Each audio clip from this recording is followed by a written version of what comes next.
परमेश्वर के धन्य नाम की महिमा हो। प्रभात मनन के सत्र 1553 में आप सभी का बहुत ही विनम्रता के साथ स्वागत करता हूं। आइए आज को मनन के लिए हम पढ़ते हैं तीमुथियुस को भेजी गई पौलुस की दूसरी पत्री अध्याय 3 पद 10। परंतु तूने उपदेश, चाल चलन, मानसा, विश्वास, सहनशीलता, प्रेम, धीरज और सताए जाने और दुख उठाने में मेरा साथ दिया। प्रभात मनन के बीते सत्र में पौलुस के द्वारा दिखाए गए सहनशीलता के बारे में कुछ बातें हम संक्षेप में मनन किए थे। हम ये देखे थे कि पौलुस के द्वारा दिखाया गया सहनशीलता का स्वभाव वचन की सच्चाइयों के लिए खड़े रहने के कारण जो कष्ट परेशानियां आई उसे खुशी से सहने के लिए दिखाई गई मानसिकता थी।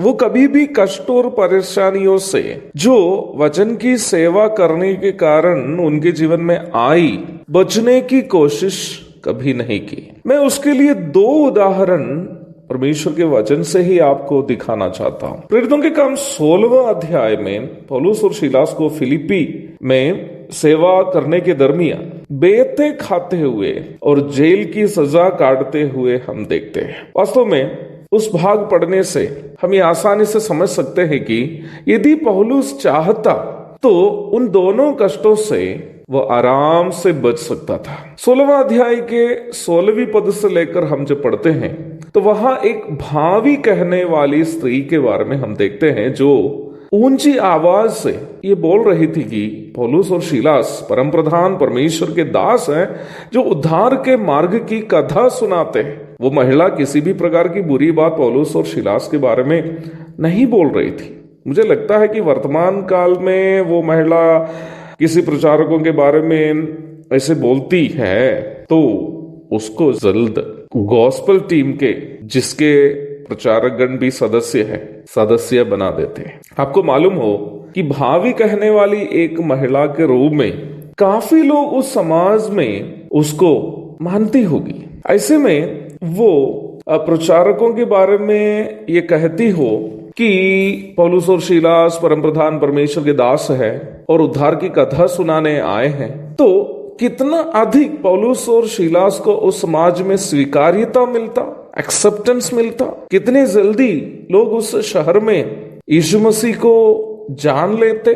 मानसिक दृष्टिकोण से अवश्य ऐसे कह सकते हैं या सोच सकते हैं। परंतु पौलुस ने यह बात सुनकर दुखी हुआ और उस महिला के अंदर कार्य करने वाली दुष्टात्मा को उसके अंदर से बाहर किया। पौलुस को ये अच्छा नहीं लग रहा था कि दुष्टात्मा से प्रेरित एक व्यक्ति अपनी तारीफ कर रही है। मुझे ये बात कहने में बड़ा शर्म लग रहा है कि ये घटना वर्तमान काल में हुई होती तो ये महिला आज वर्तमान काल की कलीसिया के एक बड़े पोस्ट तक पहुंच जाती, क्योंकि समाज में बहुत सारे लोग एक्सेप्ट करने वाली एक महिला, चाहे वो दुष्टात्मा की प्रेरणा से जीवन बिताने वाली या कमाने वाली एक महिला क्यों न हो, मसीहियों की तारीफ तो कर रही है ना। ये कह करके कई लोग उस महिला को सुसमाचार प्रचार के लिए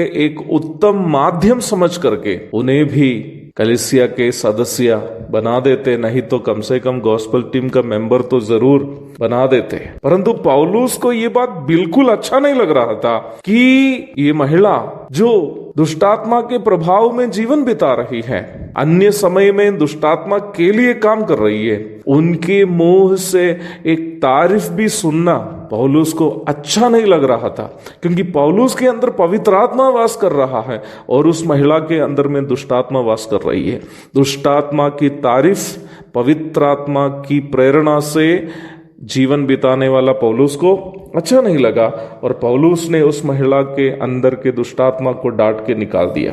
पौलुस को ये बात अवश्य मालूम रहा होगा कि भावी कहने वाली इस स्त्री को ठीक करने से उस महिला से कमाने वाले लोग पौलुस और सीलास के विरोधी हो जाएंगे और सताएंगे भी। परंतु उस आने वाले सताव का परवाह नहीं करते हुए पौलुस ने उस महिला को दुष्टात्मा के चंगुल से छुड़ाया, जिसके कारण पौलुस और सीलास को बेते खानी पड़ी और जेल में भी जाना पड़ा। आगे रात भर जेल में पाव काट में ठोकी गई स्थिति में बिताने के बाद रात में हुई कुछ अद्भुत घटनाओं के कारण पौलुस और सीलास को जेल से रिहा करने का फैसला बड़े अफसरों के द्वारा किया गया। समय के अभाव में मैं जल्दी बोल के जा रहा हूं। जब ये खबर सिपाहियों के द्वारा पौलुस और सीलास को हाकिमों ने सुनाया, तब पौलुस सिपाहियों के द्वारा हाकिमों को एक खबर कहला भेजा कि रोमी नागरिक होने के बावजूद उन्हें बिना दोषी ठहराए, अर्थात अदालत में पेश करके अदालत के द्वारा बिना दोषी ठहराए बेते खिलाना और जेल में रखना, ये दोनों गलत बात है रोमी नियम कानून के अनुसार। इसलिए इसका जवाब हाकिमों को अवश्य देना पड़ेगा। वही बात पौलुस कह रहा है वहां पर कि आकर इसका जवाब दीजिए, तभी हम जाएंगे, रिहा होंगे। और ये बात सुन करके हाकिम लोग डर गए, क्योंकि हाकिमों की नौकरी ही नहीं, जान भी जाने का आरोप था जो पौलुस ने उन पर किया।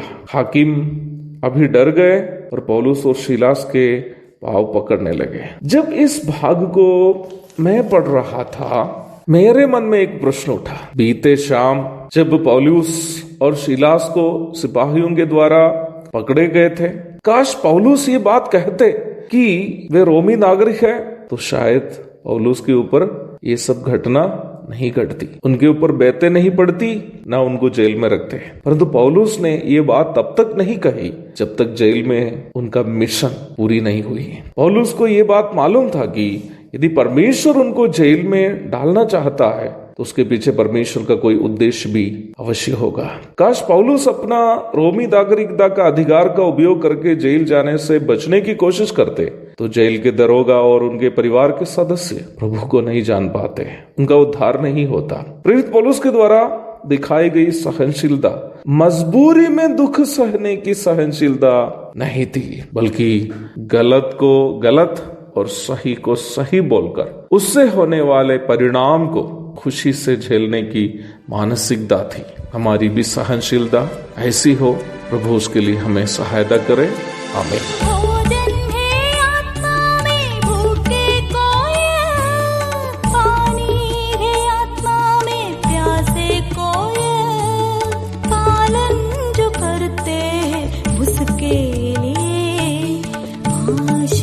पाने का साधन है।